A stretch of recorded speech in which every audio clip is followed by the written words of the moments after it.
Donald Trump a prévenu qu'il imposera des droits de douane élevés et de nouvelles sanctions à la Russie si Vladimir Poutine ne parvient pas à mettre fin à la guerre en Ukraine.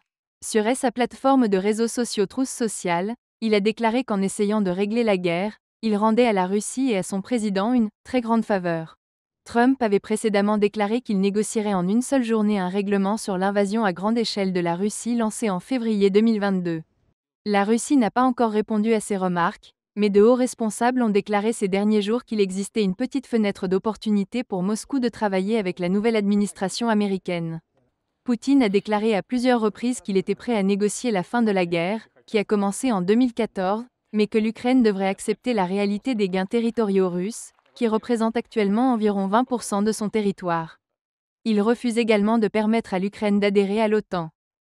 Kiev ne veut pas abandonner son territoire, bien que le président Volodymyr Zelensky a reconnu qu'il pourrait devoir céder temporairement une partie du territoire actuellement occupé. Les responsables régionaux ont déclaré qu'une personne a été tuée et au moins 24 blessés dans une attaque aux drones et aux missiles sur la ville de Zaporizhzhia, au sud-est de l'Ukraine, tout en accusant la responsabilité de la Russie.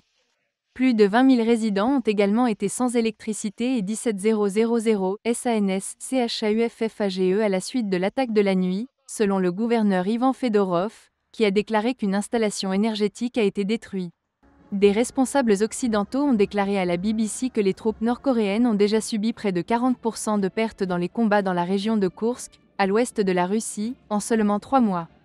Rapport du bureau, NewsX.